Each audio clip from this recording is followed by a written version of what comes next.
Okay, here we go. So this is going to be assembling everything, starting with the bench pin and loading your saw and all that good stuff. So a word about the bench pin. This is kind of a funny configuration. I made a bench pin years ago, and then I was just working with scrap wood that I had, and I handed it to a technician who, I think, John, you only maybe remember Rob. Yeah. And I said, hey, can you duplicate this like 20 times over? And he's like, yeah, no problem. And I forgot to tell him that really this bottom part should come out as far as this. Because when you're using this to saw your little bitty parts, sometimes things will drop. And usually this sticks out far enough to like catch things that drop. But obviously this is deficient. All of them are equally deficient in that way. So I suggest just taking a little bit of scrap cardboard or something and just kind of shoving it in here to be a little catch tray for you, okay? But before we get to that, we'll get to how do you secure this to the table. You're gonna grab one of the C-clamps and open it up big enough so that you can clamp it to the table.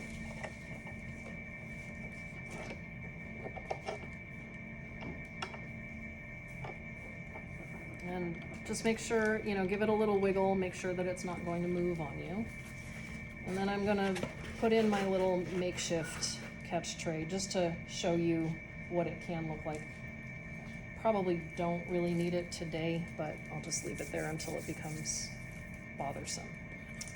What's the name for this thing here? Bench pin. Bench pin? Pin, P-I-N.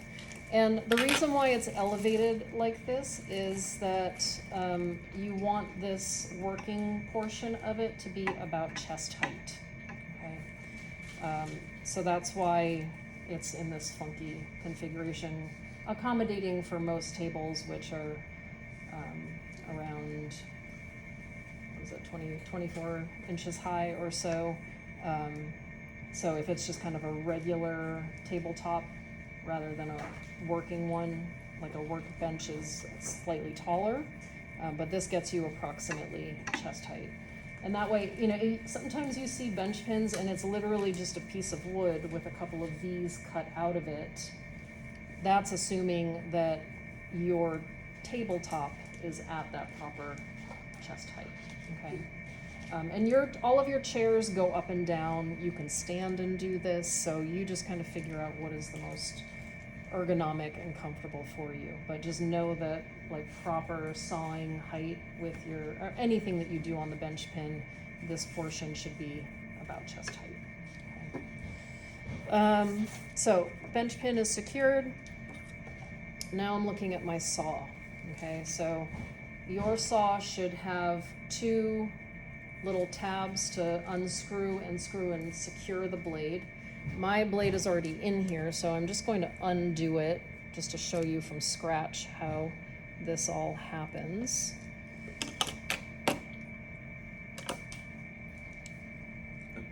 Yep, glasses necessary. So the teeth on these can be so hard to see that you want to do this by feel. So if you hold the blade, and they're not so sharp that you're going to cut yourself, okay?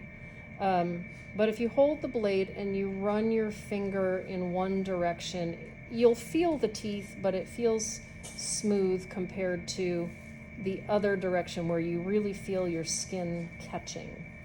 Okay, so when you feel your skin catching, you're going against the teeth, and that's the direction that you want pointing down. So that when it's in the jeweler's blade, when you run your finger up, you feel resistance, okay? So to start this process of getting the blade into the saw, you're gonna loosen the top little toggle, and you're going to put the tip of the blade in between the two plates. Make sure that the teeth are facing you, and as I pet the blade, I'm feeling resistance in an upward direction. Did you put it in front of that pin or behind that pin? Or does it matter? So you see here there's Screw, like this a tightening L-shaped, screw. and then that second plate, so you're sandwiching it Yeah. So in anywhere- between these two. Okay. Okay. I just break them all the time. I wonder if I'm putting it in. What's that? Well, I'm just wondering if that screw pin, that tightening, like wing nut. Yeah. So put it in front or behind it, or it doesn't matter.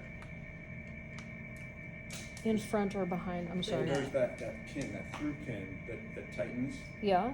So I just seem to break a lot of blades, and I always put it in front of that. Oh, I see what you're saying. Yeah. Yes, it does go on the front side. Okay. So on top. On top. So you're not trying to mount it from the back. Okay. You're mounting it from the front. Okay, so once you get the top part of the blade secured, again, just make sure that the teeth are facing you. I'm feeling resistance as I work my finger this way. Now the second bit gets a little trickier, and you need to use the rest of your body to do this. So I'm basically resting this part of the saw against the table, and the handle is going to dig into my hip. Oh, and you know what? I'm noticing that I already need to make an adjustment because the blade is a little too long. So I'm going to shove this. Oh, I can also adjust over here. Make this a little bit taller. All right, let's try that again. So the whole blade is gonna fit in there, nothing sticks out anywhere. Correct, yeah, both the top and bottom ends of the blade should be sandwiched in between those metal plates. So it's blade all the way down and not like a flat part where it goes into the plant parts on the top and bottom? I'm Does that sorry, make sense? say that one more time? Like the whole piece of metal has teeth on it and there's no kind of like top and bottom? No, there is a top and bottom. So like at the very, like the last, what is that? Maybe inch, there are no teeth. Okay, and that's the part that you try to. And that's the part that you're fitting into the housing. Okay.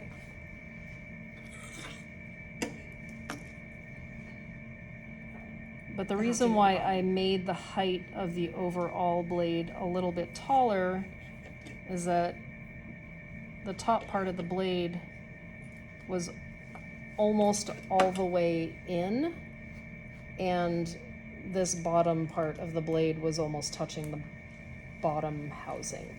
So you'll see why I adjusted this part to be just a little bit taller, is because the way that we get proper blade tension is to contract this, put the bottom part of the blade in, and then screw it tight. Okay, so once again, brace the saw against the table and the handle into your hip. Make sure that this is open down here, and you're going to lean in and release your psoas muscle in the process. Those of you who are younger, you don't have tight psoas yet. Okay, and then I tightened it. And so what you want to feel is that this is pretty tight in here. And when you hear that, ping it with your fingernail, it's like a really high tingy sound. And if you're not getting that, if it's more dull and thumpy, then it's not tight enough. So, and you can put it in there too tight as well. So that's something that you want to be cautious of. There's kind of a Goldilocks moment for a lot of these things. But certainly, you know, if you're putting it in and it's super, super tight and you keep breaking blades, that's a clue to you to maybe don't lean in quite so hard, okay? And then the opposite is true too. If you're not leaning in hard enough and your blade, it doesn't ting like that, then maybe you need to make it a little bit tighter. Bless you. Okay, any questions so far about what I've done? Okay. When it's like static like this, how much wiggle room can the blade have? Like not a lot. Like past that? maybe a quarter of an inch. Okay. Like if that, you know, and I don't want to tug on it too hard, Yeah. but you so can want see it to be like really tight. tight, Okay. tight. I think in the beginning, err on the side of tighter because I think that our tendency is probably to mount it too loose. Okay, so now that my blade is in, the next thing is running it through the wax, the lubricating wax. So you're just gonna pass the blade a couple of times. And anytime you notice that you're having a hard time sawing, relubricate, right? So it really does help kind of ease the blade through the metal. Dumb question. Yeah. You just went one direction when you went through the wax. Does that matter? No, Okay. not really. I mean, I'm just doing it so that like it can collect on the teeth. But if you do it too much, it can also kind of clog the teeth. So just a couple of passes and you should be fine. I think that some people even lubricate like the backside and it still does what it's supposed to do. Where's And- the wax? What's up? Where's the wax? The wax, yeah. No, where is it? Like. Oh. Right here for now. So Okay. a lot of these things we're sharing. Okay, so especially if you don't have all of your supplies and you already snagged a riveting hammer, that's not yours for the class duration. You got to share it around the table. So I have just one of these for the class. So maybe I've got some old. I might have some beeswax which would kind of do the same thing. And I was telling someone that people also just use old candles as well. So. All right. Quick question. Yeah. Do you use lip balm? Like beeswax? It's probably a little too cloggy. Yeah, I would keep it Which more one's too copy? like lip balm. Oh, okay. It's a little too. I don't know. I've never tried it. I just wondered. And try it and let me know. Okay, so I'm going to take my piece of metal to do my first cut. So the anatomy of the bench pin, you've got this kind of V with a little keyhole. This is not the only way to create a bench pin. You'll see others where there are several V's cut out. Like this is a pretty wide one. So you might, and if you wanted to do this to any of the bench pins, you can talk to me about it, but it might be helpful to have a slightly narrower V for certain applications. It just kind of depends on what you're cutting. But you're best served to wherever you're cutting, try to keep the metal as close to the wood as possible. And you're going to hold the metal like so, okay? So just a couple of fingers holding the sheet metal and then the rest of your hand kind of goes around the top of the bench pin. And try not to be like this, right? Because that's not gonna help. You want to try to maintain a relaxed posture as much as possible because you will start to feel this in your body. If you notice that the metal is jumping around a lot, chances are that you're like sawing right here, but the piece of metal is not supported by the wood way over. So all you need to do is just scoot the piece of metal around to let the bench pins support it so it lessens the vibration, which makes the cutting easier, which means that you probably won't break as many blades. All right, you can choose to draw on your metal if you want. I'm not going to. I'm literally just going to practice cutting. So to initiate a cut,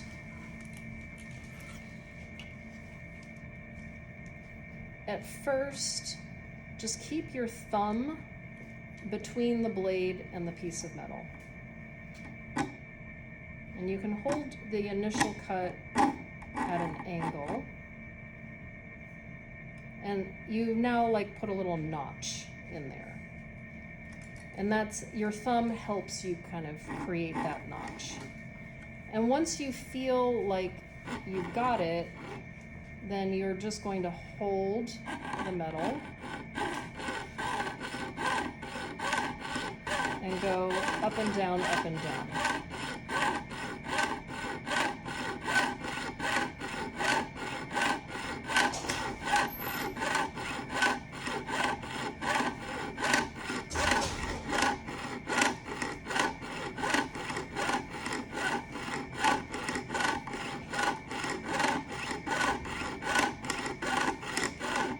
So notice that the blade is not tilted. It's very vertical.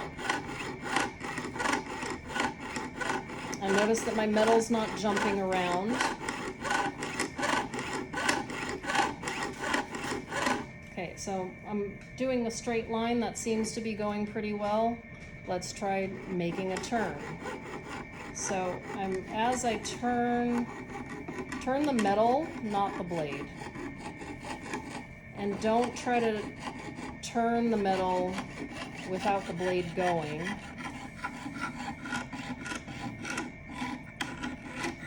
Keep the blade moving as you turn.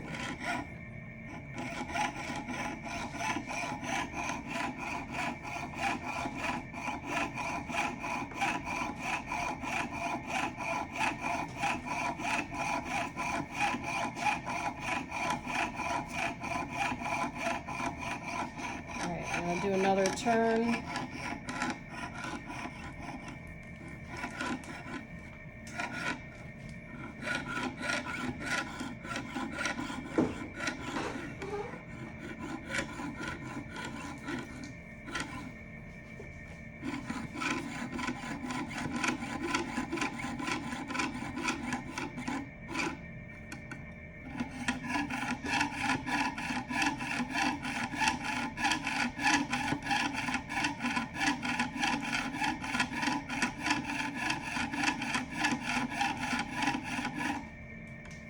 And if you're thinking, oh my God, this takes such a long time, yes, it does.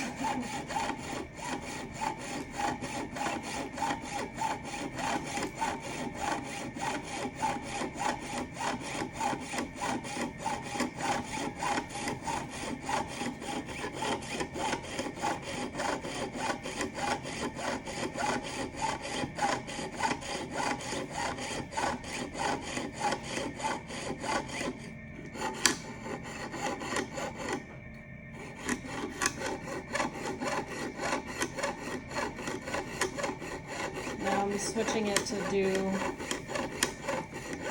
I did like a right angle and a right angle, and now I'm just striving to do a bit of a curve. I don't know if you can hear it, but my blade is kind of snagging a little bit, so I'm just going to pause, run it through the wax again. You don't back it out of your piece then, to re-wax it? You Not just to leave it on re-wax it, no. There might be other occasions where you would back out, and you can do that, but and if you really get stuck and backing out feels impossible, no. You can always just disassemble the blade, which means that you have to reassemble it, but that's okay.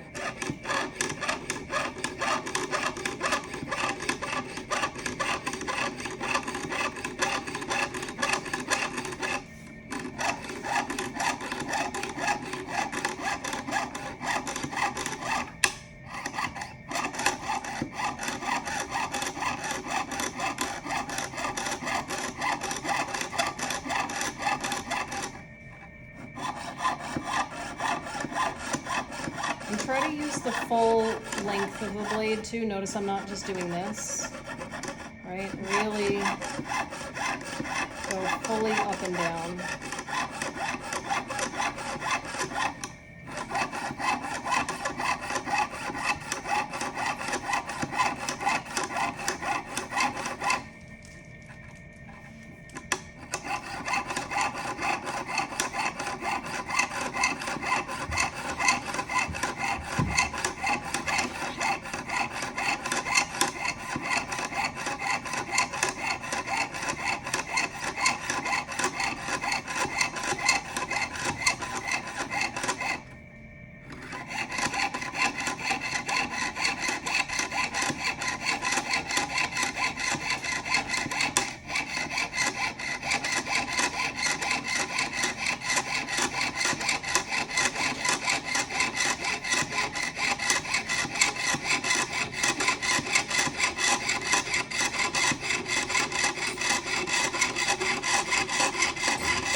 And that piece of metal falling is why it's nice to have that little catch tray, okay? So, there you have it. I should have chosen a thinner piece, but I think it's not a terrible thing for you to witness, like how long it takes to saw through, and that's still only if you don't break your blade. So I'm gonna pass this around, and what I want you to notice, just run your finger over the edge to feel that little burr that is created when you cut through the metal. So I'll pass one piece this way and one piece What this gauge way. is that? This is 18.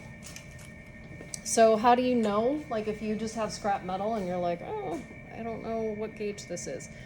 At some point you get pretty good at just kind of eyeballing things, but this is where the gauge ruler comes in handy. So, and this is the one that I was saying I feel is more precise, right? This is the one that is like, it's a little funky, a little off. So use this one if you're really trying to figure it out. You'll notice that there are a bunch of little slots cut out on either side. And if you look, not on the printed side, but on the other side, you will notice engraved into the metal where it says, 34, 32, 30 goes all the way down to 8. So the gauge is this opening part, not the circular part, but the little square opening. So, okay, clearly this is not 8 gauge. I've got a lot of play here. 14, I still have a little bit, but if I slide it into 18, it's a pretty accurate fit. So that's the way to figure out what gauge your sheet or your wire is. Okay. All right. The gauge is the thickness of that blade. The gauge is the thickness of the metal, not the blade, the metal. Yeah. How about the thickness of the blade? The blade it's basically going to be, if you look at the document, I think you missed it, but when you order them, it'll come in a package where it says 1, 2, 2/0, 3/0. So 1, the teeth are a little bit further apart and bigger. If you get into these numbers where it's 2/0, 3/0, they're much, much finer. Okay. So 18 gauge you want to cut with like a 0 or a 1, somewhere in that neighborhood. Does that mean that it's impossible to cut with a different kind of blade? No, not necessarily. It might just be a little bit more difficult. It might snag a little bit, etc. Okay, any other questions before I show you how to file? After you use the saw multiple times with multiple pieces of metal, do you eventually need to reset the tension? Does it ever wane and you need to reset it after using it a while, or once you set it, it's pretty good until you need to change the I think it depends on the quality of your saw and the blades. So if you buy a saw on the cheap, and that's why I sent out that email before the semester began and said, please don't buy the Amazon saws, because every student of mine who bought their saw from Amazon, the blades were breaking, the saw would not hold the tension at all. And so I think that if you set it correctly and everything is good quality, it'll last you for quite a long time. Probably until the blade is just dull enough to toss. Yeah. Any other questions? Would sandpaper work instead of a file? It can, yeah. Yes, and in fact, I think you want to think about using files, sandpaper, and the burnishing tools and the scraper, not interchangeably, but a lot of these tools can do the same thing, but sometimes a file will be able to get into a spot that the sandpaper won't. Yeah. You know what I mean? Okay. So let's file the edge of what I just cut. So I'll pass these around again today if you are curious, but I have 3 sets of these files in the plastic packaging. They all have slightly different profiles, so this is a completely round one. There are flat files, there are half round. And this type of file, it actually has like little serrated cuts into the metal. There are other files like these that are basically what they call diamond files. They're not, I mean, I think it's like diamond dust, so don't get too excited thinking that you're gonna like steal my file and make some money. And I think those are basically, yeah. So the diamond file, like you can see, I'll pass around one of each, just so that you can see the difference. So this one, you'll notice tiny little grooves cut out, and this is in the shape of a triangle. This is a half round diamond file where one side is flat, the other side is rounded. And which one do you use? It kind of just depends on what you're trying to sand, right? So for a curved surface, it might make more sense to use a rounded side. For flat edges, you want to use a flat file. And then for tiny little, crevices, maybe the triangular one is better. With the files that have the lines etched into them, let me pull one out. You want to put your pressure on the downstroke.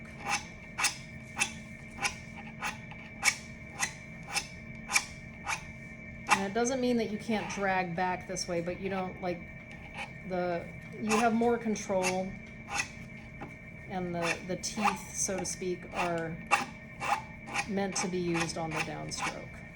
So you would hold it up, you wouldn't hold it from the side and go down, you would hold it up and go that way, the way you're holding. Yes, so always use the bench pin to support your work. That just makes life easier. And notice I'm going kind of at an angle. And I'm filing that little burr away.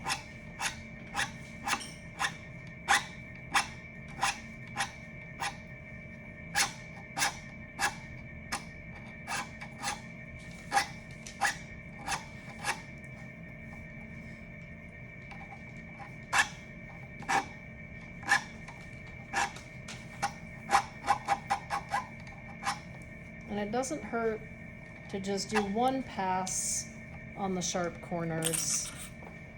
The diamond files, you can kind of work it both directions.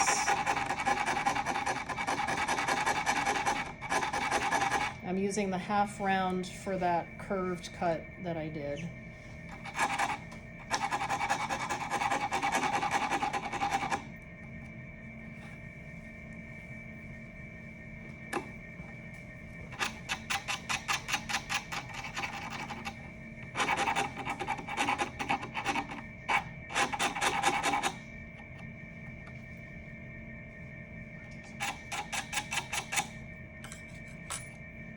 And you want to just file until you don't really feel your finger catching any of those burrs anymore. And this is brand new metal, so it's not too dinged up. It should go fairly quickly. So any questions on filing the edges? Would it be better to make it around, like, curve on the filing, or do you just want it straight? Would it be better to, I think the edge, like a blunt edge. Edge. Like, do you want the edge to be that, or do you want the edge to be like curved? If Oh, you're doing a cross. I mean, you want, it's a little bit of both. So, this, even though this is very thin gauge, it still has some dimension to it. So, say this is my piece of metal. This edge, I'm kind of rounding a little bit. but the flat face of it, I'm moving the file in a more vertical direction. So to round the edge, I'm kind of coming at it at an angle, and then on the face of it, straight down. And then just know that like that filing action might create a little bit of burr on the bottom side too, so just run your finger over the bottom and repeat the process. So the bottom will be again like kind of straight, or it will be slightly curved. Slightly curved, yeah, just like as if you were going to kind of put a slight curve on this edge and a slight curve on this edge and let this be vertical. I have a question yeah. on the board. So this one is triangular one. Why do we call this as diamond? This is 3 sides, so it's triangular. No, it's about the teeth that are in here. So the diamond is just kind of bumpy, whereas if you look very carefully, you'll see there are little grooves cut into this file. Yeah. So the diamond files feel bumpy. The regular files just feel like it's. This is more like a nail file, right? In terms of the texture, it's kind of almost like sandpaper, and these are just like tiny little teeth that have been cut into the metal. Okay. All right.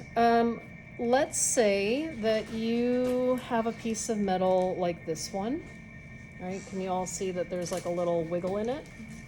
And let's say I'm being mean and I'm not giving you brand new pieces of brass to work with, and you have to flatten the metal.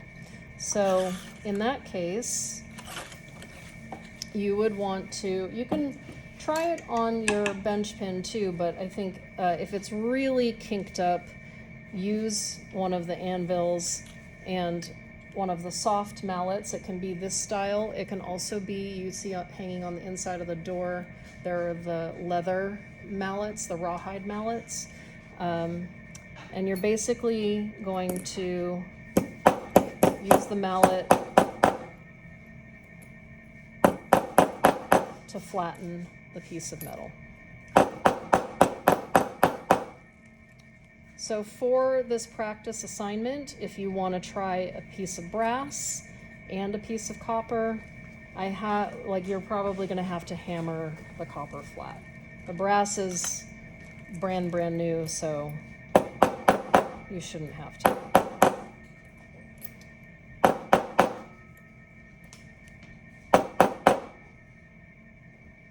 And now the kink is gone.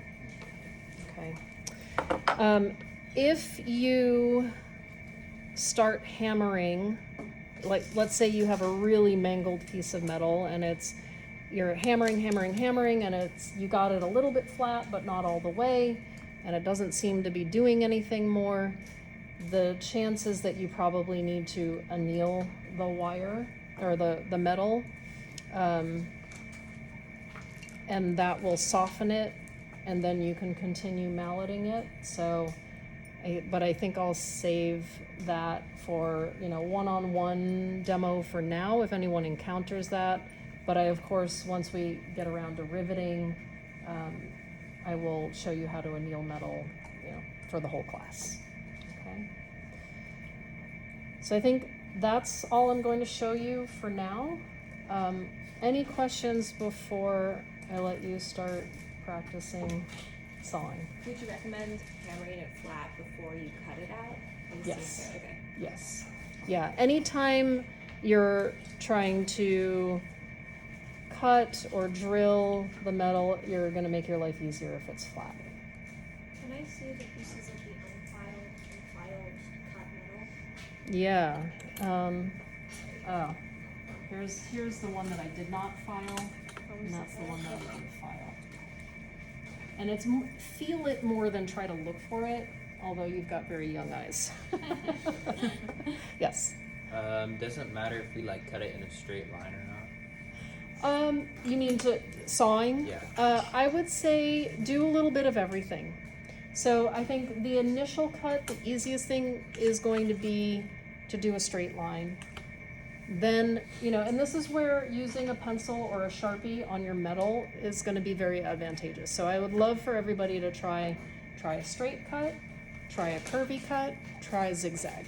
Try a little bit of each, and then just see, because when we get around to the project, I doubt that anyone's gonna make an object that's all straight cuts, so you're gonna do yourself a favor by practicing the curves and the zigzags and everything now. Any other questions? So brass and copper, both having the same gauge thickness, which is more tougher or softer to cut? Copper is going to be easier.